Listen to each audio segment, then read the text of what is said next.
Thank you, everyone, for joining us for the 2023 Love Through Loss virtual sessions. In this session, we are going to be talking about friends and family, how they can support us, what's helpful, and what to avoid. I think it is something that it's going to be relevant for all of us. We know that the statistics that 1 in 4 families who are in the process of creating their family are likely to experience a loss at some stage in pregnancy or infancy.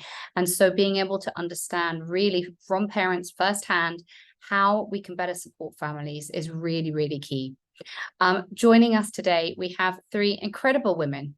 And not just the fact that they are beautiful parent voices who are coming in and sharing their stories from that perspective, but each of them have their own clinical professional perspective within this too. So I'm really, really grateful to have you each here today. So I am going to come first to Caroline or Wanjiru up in my corner, and I'll get you each to kind of introduce yourself and what brings you to Love Through Loss this week. Thank you so much, Lala, for having me, and I really look forward to an engaging conversation. My name is Wanjiru or Caroline. I'm originally from Kenya, but I'm based out of Dubai. And what brings me here is my personal experience with loss. 2 miscarriages, one of them really late, and then a bit of IVF experience, and just also that I run a nonprofit called Still a Mom that's based out of Kenya that supports parents who've lost a baby.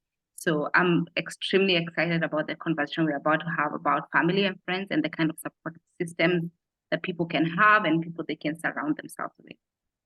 Thank you so much for joining us.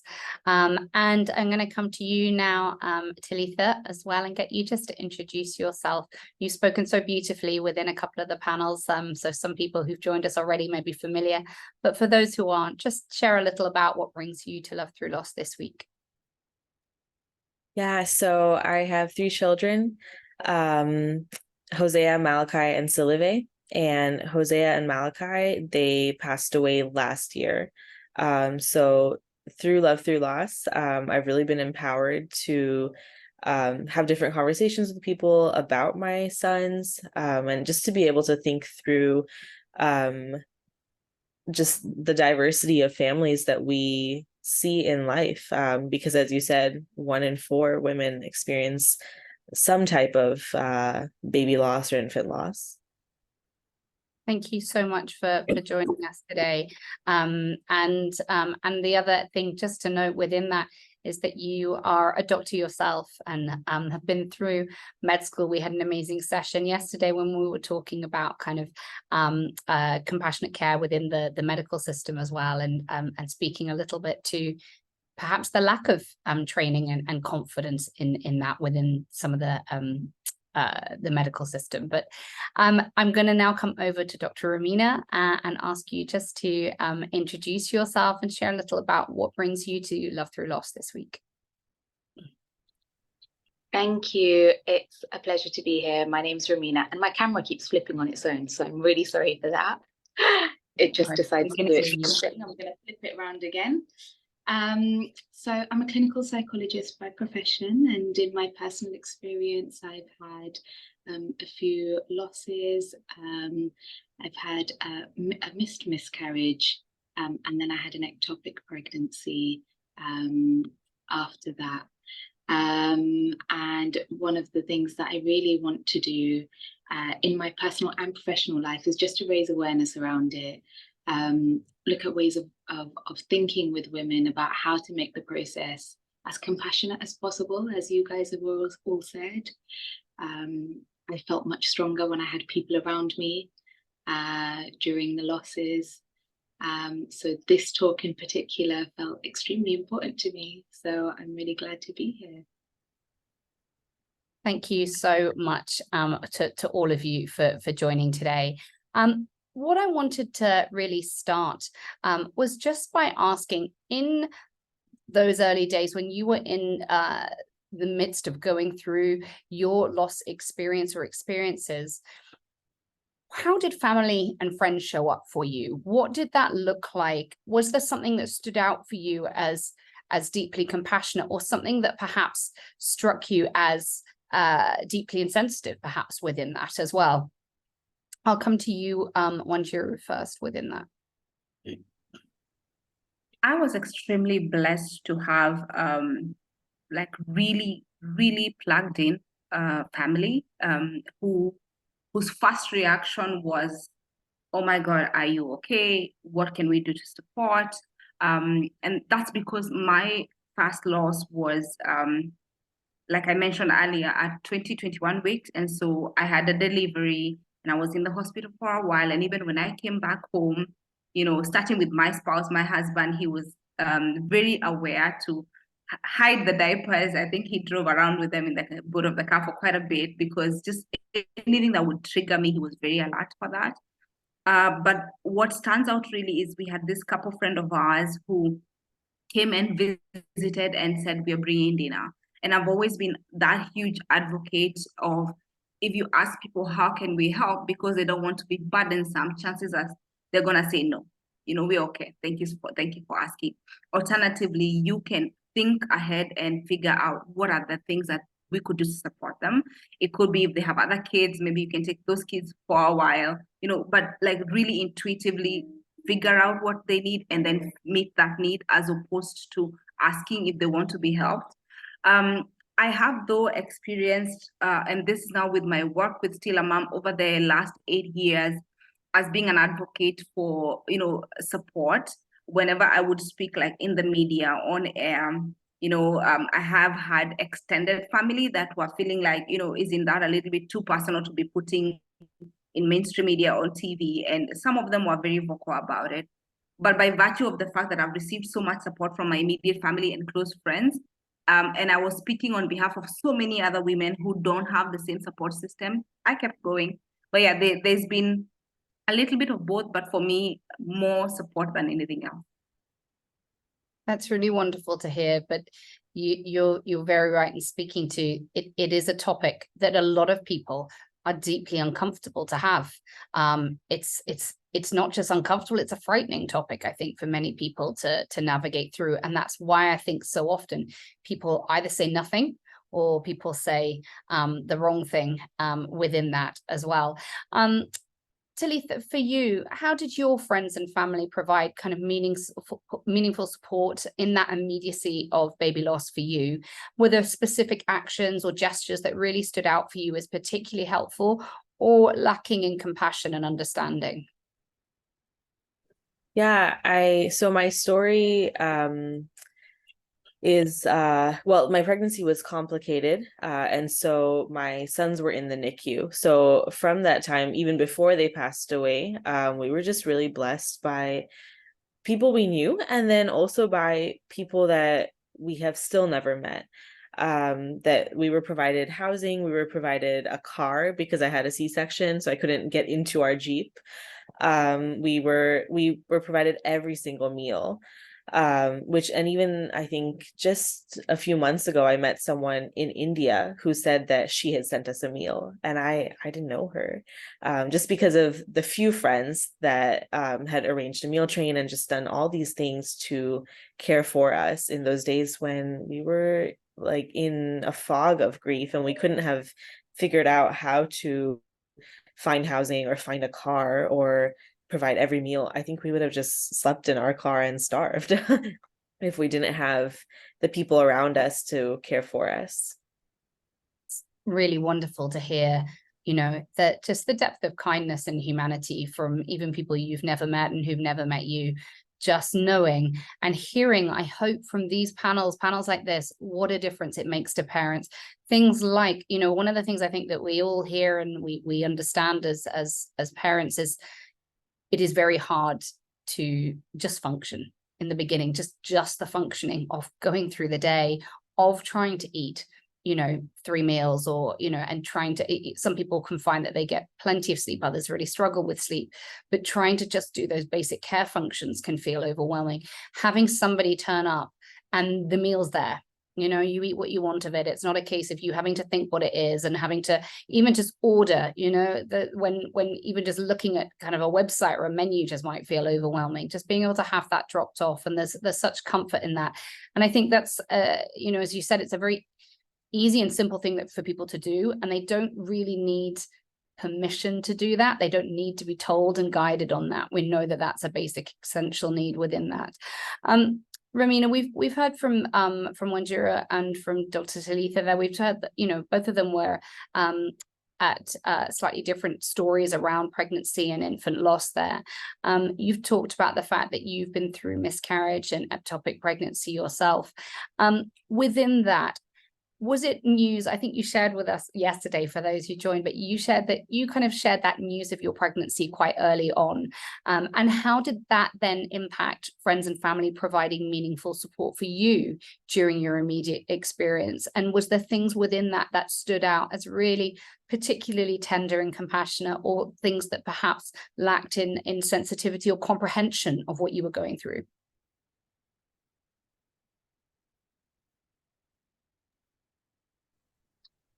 There are I also, like the other ladies, feel so grateful for how my friends and family were showing up for me during you know, all losses. My husband was extremely, like, I probably could speak for hours about the support that he gave. It was so unconditional. And he was incredible, and his workplace were very accommodating. So he drove me to every appointment, waited. I remember, you know, during the first lockdown when I had the miscarriage, you know, he wasn't even allowed in the hospital. And because it was a part of London where he couldn't park, so we'd had to take the train down, and it was pouring down with rain. And he just had to wait outside the hospital until my appointment was finished. Like, he was just like, I can't leave. And I was like, this could be hours, but he was like, I'm not leaving. I just need to be here.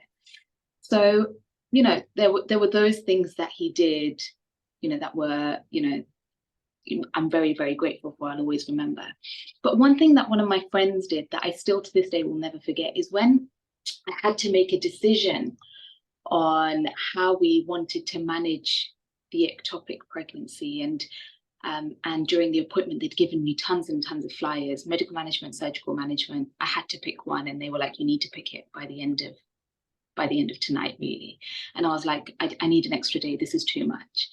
And one of my friends, she turned up at my house first thing the next morning, and I told her, I need to make this decision, but I feel really sick. I can't even read. I don't know what this means.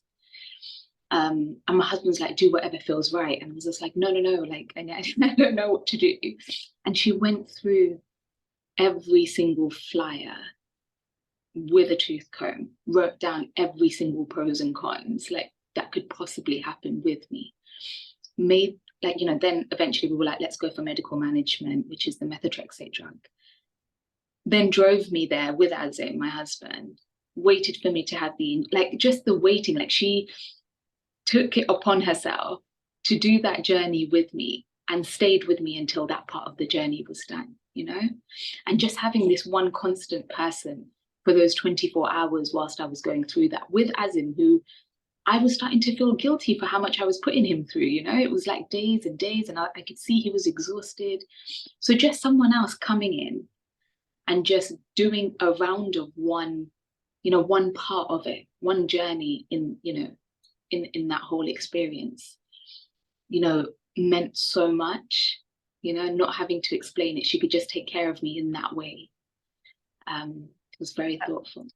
That's so beautiful what you shared there, and you really speak to that experience of, you know, when you are in that shock of being faced with the decisions that, you know, we spoke a little within Emma's TFMR session, that are between, you know, heartbreaking and soul crushing, and there isn't a good option, there isn't a clear path. There you know, there are deep physical and emotional consequences to both of them. Having somebody go through it with you and try to be an unbiased sounding board, but kind of be able to talk you through those points, really from a layperson perspective, which actually maybe at that time is almost what you need, because the medical complexities that are beyond what you're able to absorb at that time. And that's a really, really wonderful thing to have said. And I think actually one of the things that would be really helpful for us to build on the Love Through Loss website is a resource section, is from parent voices. This is how you can support a friend, because I think we all see all the time out here. We know the UAE, we live on a Facebook group. There's nothing we don't decide without kind of putting it out into the ether of the communities online. But I think, I see frequently there, and we're tagged frequently about, my friend has just been told that she's having a miscarriage. My friend is going through this. My friend, how can I? And I think having a really good resources from parents saying, organize a meal train, make sure she understands what her options are, sit with her and talk them through if you want to, without bias, without your own agenda, do the driving, be the person that they don't have to think about getting stuck in traffic. They get to just sit and hold each other as parents in the back of the car or whatever it may be. These things are really simple, but really, really important. Each of you have spoken to how much of a difference that they make for you. In navigating grief, sometimes we do find it challenging to communicate our experiences to others who haven't got firsthand experience of it. And can you share any insights or an advice on how you as grieving parents and the support network around you can kind of bridge that communication gap effectively, and when needs be, setting boundaries, being able to say, this is what I need and this is what I don't need. Wanjiro, I'll come back to you on that to begin with. Wow, it's really an intricate balance, because people want to be there for you, and at the very same time you want them to be there for you in a way that actually helps you.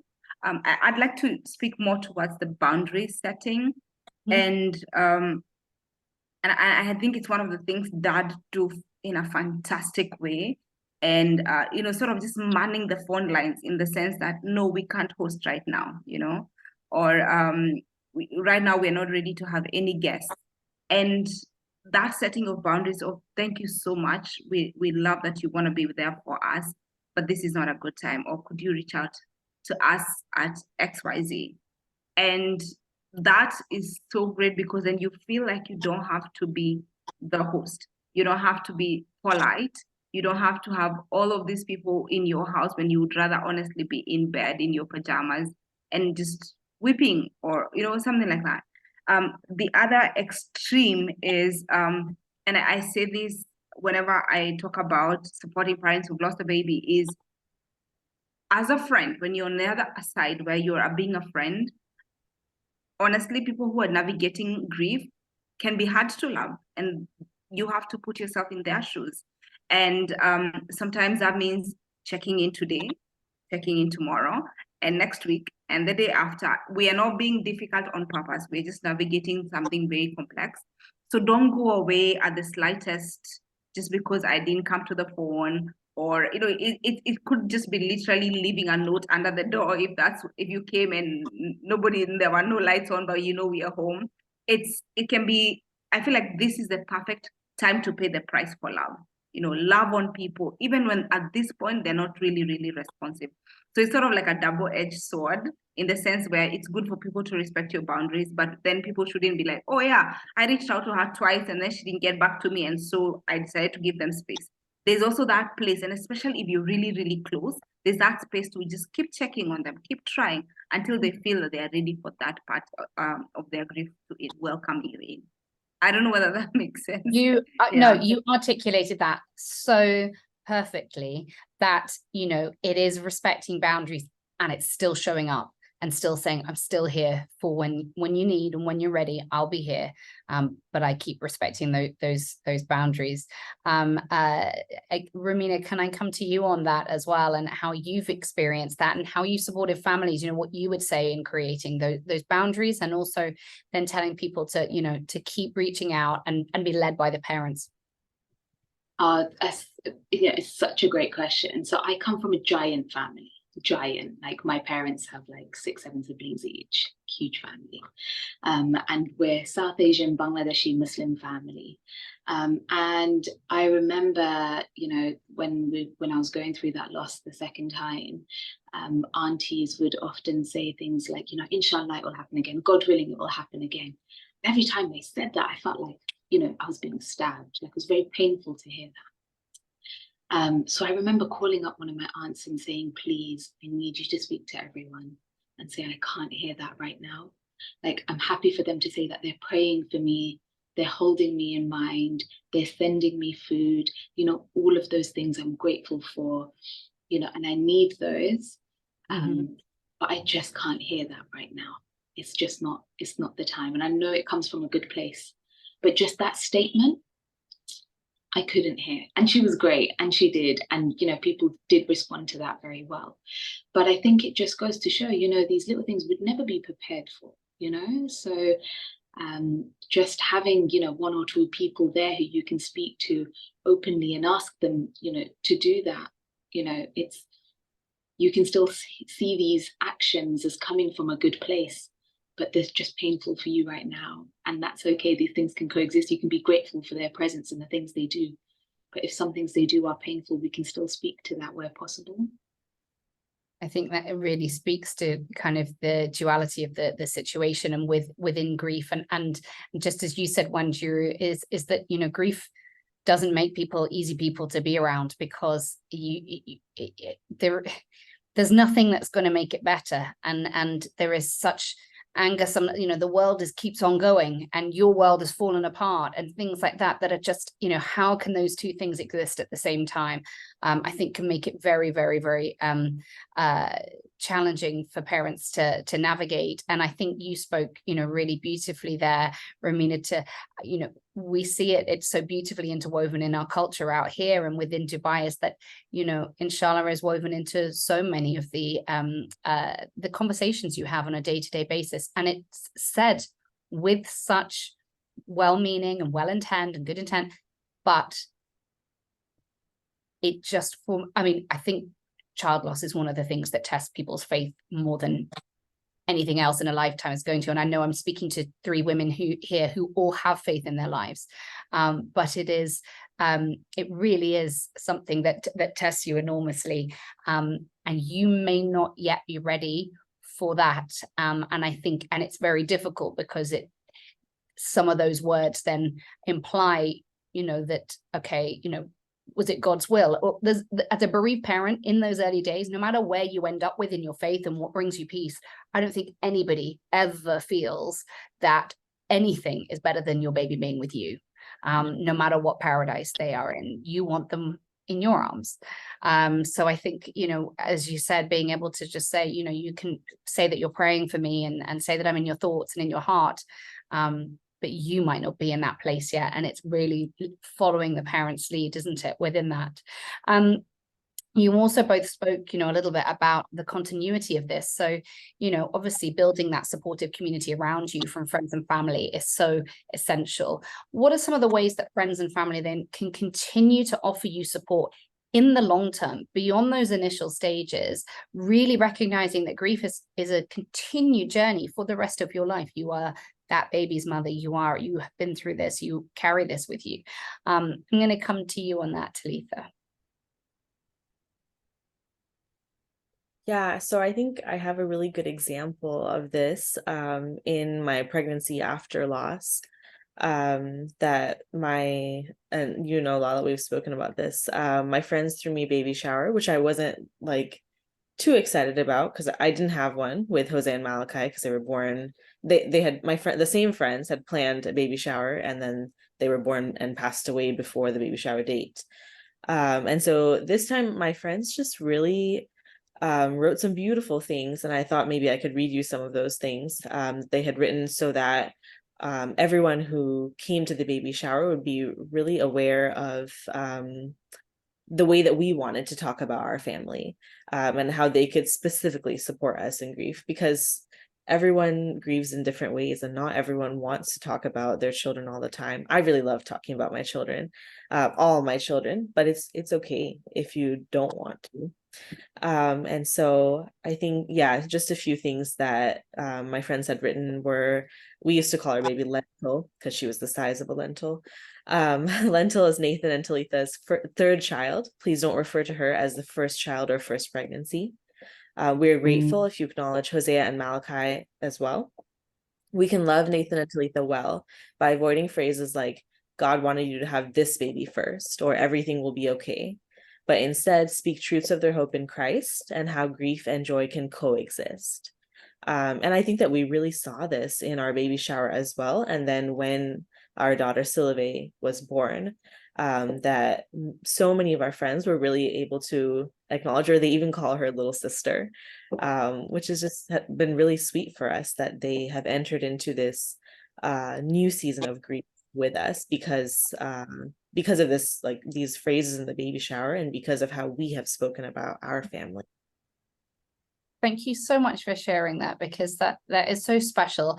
And I think things like baby showers in a subsequent pregnancy can, you know, there's such a complexity of emotions that come up in pregnancy after loss, whether it's anxiety, this guilt. There are so many things that get baked into that experience as well, that it's really beautiful that your friends were, although you were a little bit hesitant to want to have a baby shower, they were then, when you did consent to that, they were able to frame it in a way that felt right for you, and it was led by you and very much in recognition of all of your babies as well.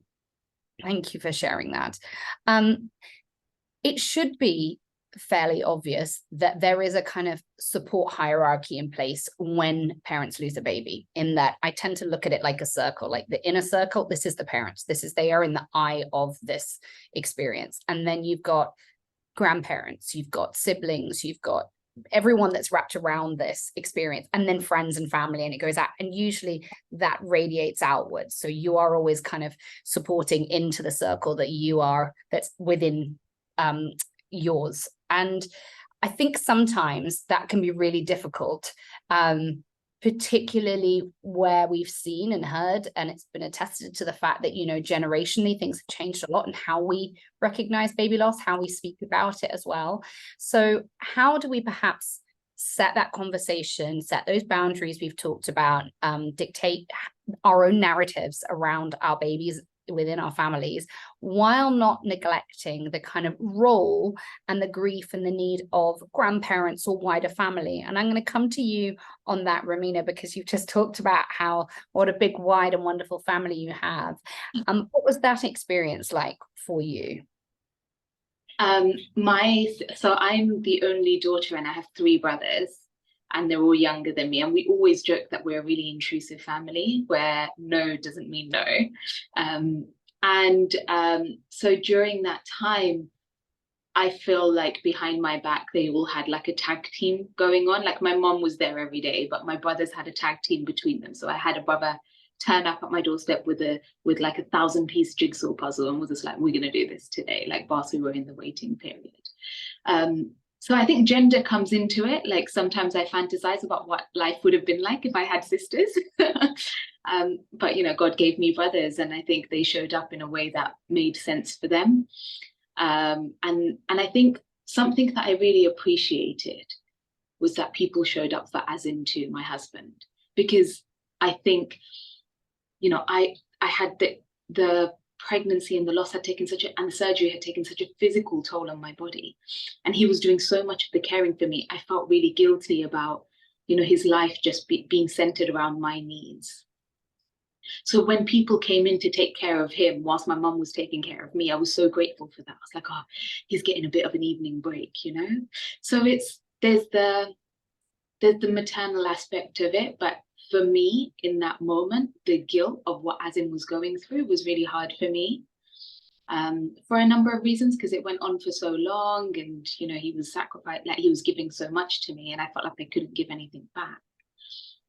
So showing up for us together, us as individuals, I was so grateful for. And the way that, you know, you were talking about this, you know, these circles, and I was thinking about the ripples, and I was thinking, my mom was grieving it too. This was her grandchild. These were her grandchildren. So actually, When her sisters showed up for her, I was grateful for that, you know?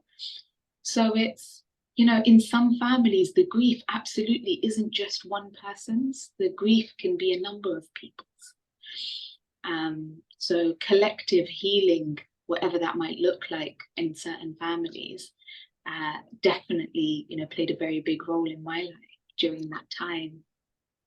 And it's really beautiful that everyone kind of showed up for one another in a really helpful way within that.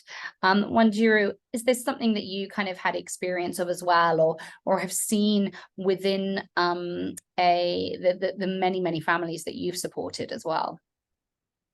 First, if I may, there's a question you asked, Alida, that I'd like to give an example on how others can be there for you in the long term. I had a friend of mine who lost a 3.5-year-old daughter, heart surgery, and then unfortunately she passed away. And about like 4 months into after the loss, she's a really close friend of mine. I took her for coffee and I asked, what are some of the things that you miss about, you know, your baby? And she went on for 30 minutes. And she said, at the end, she was like, oh my God, I have been dying for somebody to ask me about the baby, about my daughter, because moms and just generally parents feel like they're always talking about their child. And they're always feeling like they're making everybody uncomfortable about, you know, a child who maybe not there anymore.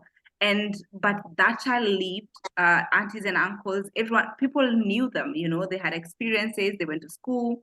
And it helps when you feel like someone else misses my child, you know, someone else asks about my child. And it's so joyful to go on about them and, you know, whatever they were achieving and, you know, some of the things you were hoping they'd do. And she's just been wanting to talk about it, but nobody had asked. But back to your question on, you know, these circles, in the process of supporting all the parents that I have supported, it's been clear that some people don't have a very great support systems from their families. And, you know, so there's this joke about, you know, it takes a village. And the other day on social media, I saw someone saying, when does my village get here? And and I was thinking, there's also the village that we choose, you know. So just I'm a huge advocate for building those support systems, your girlfriends, those people that you would call in the night and they would drop everything and come for you. And then leverage that, like use that. If unfortunately, we would really like that our family, our immediate family, the grandparents be the ones that just wrap us up in love. But sometimes they don't do that. Sometimes they are the source of blame, they're the source of anger, and we want to walk away from that. But if you have another support system, cling to that. And you may get support from the oddest of places. I had one mom once share with me how her nanny was super, like, just a blessing during her grieving journey, you know. She saw how she was grieving and she just either really just took charge of the household for a couple of days and would literally say, hey, I'm going to take the kids out, you have enough, you know. So wherever you find this support, just lean into that. Thank you so much. And I'm so glad that you shared about your friend as well. And I think that's so, so beautiful. And I'm going to come to you, Talitha, next. But I'd love to kind of, again, hear a bit more about, you know, when we're talking about an infant loss and there are tangible memories that you can bring up, but also being able to say to parents, no matter what stage in their pregnancy, we know that as soon as you have that positive pregnancy test, your mind has gone to, you know, names and what time of year are they going to be born and what that's going to look like and what they might be, what sex, what name, what they might, you know, your hopes and your imagination have gone. And I think being able to ask a parent as well, you know, what did you imagine your child would be like? Tell me a little bit about what your hopes were for them and what you think that might have been like as well. You know, I think that, you know, I think that's one of the difficult things about the evolution of baby loss when other people didn't get to meet the baby or babies. I think it can be a really tricky one, and it's really giving beautiful space to that for parents to talk about it. And it may just be what was in their mind and what they were thought of, but you're giving space to speak to that. Talitha, I just wanted to come to you as well within that kind of family system. How did you navigate that in terms of, the family and what their roles and their grief was like? Was that something that came up within your own support system? Yeah, so when our sons were born, we don't have any family here. So our families were really ready to come immediately, but we asked them not to, because we just weren't sure what the journey was going to look like. And then slowly Hosea passed away, and then Malachi. And my mom said to me once that it's not our responsibility to care for other people's grief. Which actually was really empowering to me, because I think I've really struggled with people pleasing, and this wasn't the time for me to care for others. And I think different family members reacted in different ways. Some people just asked me questions that put the blame on me, and my sons died because of twin-to-twin transfusion syndrome, so that has nothing to do with me. Others were really helpful, but it was helpful to know that it wasn't our responsibility to care for other people's grief. We could be in it together, but I didn't need to be supporting other people in that moment. Which was so helpful. And then so many friends from church have been our family. And I think that they have really come alongside us. It was kind of an interesting, so the friend that wrote these things for the baby shower, she had sent out a message saying not to contact us immediately because we were getting a lot of questions. But we were open to encouragement. But what happened is, from that message, like, people read it as do not message them at all, or do not contact them. And so at first we were like, where are our friends? Like, where are the people? And we didn't know that this message had gone out. So then, like, I realized that I had to kind of reach out to our close friends to say, like, it's okay to come into our life. And after that they did, which I was really grateful for. I'm glad. It's so wonderful to hear the support systems that you all had. I just want to end very briefly by each of you just saying, what now would be your response, or what would you say to a parent? Everyone gets really worried. We see a lot of people say, what do I say? What do I put in a condolence card? What would be the statement that you would each say to a bereaved parent? Wanjiru, I'm going to start with you on that. I'd say, as a rule of thumb, just start on from the point of somebody they love died. Doesn't matter how long the pregnancy was, how old the baby was, and that will guide you. You would not say, oh, maybe you'll get another one if it is their mom that had passed away. So start from that as a rule of thumb, that somebody they love died, and then let every support stem from that. Thank you. And Talitha, what would you say, or what would you advise someone to say to someone who has lost a baby or is writing that condolence card, perhaps?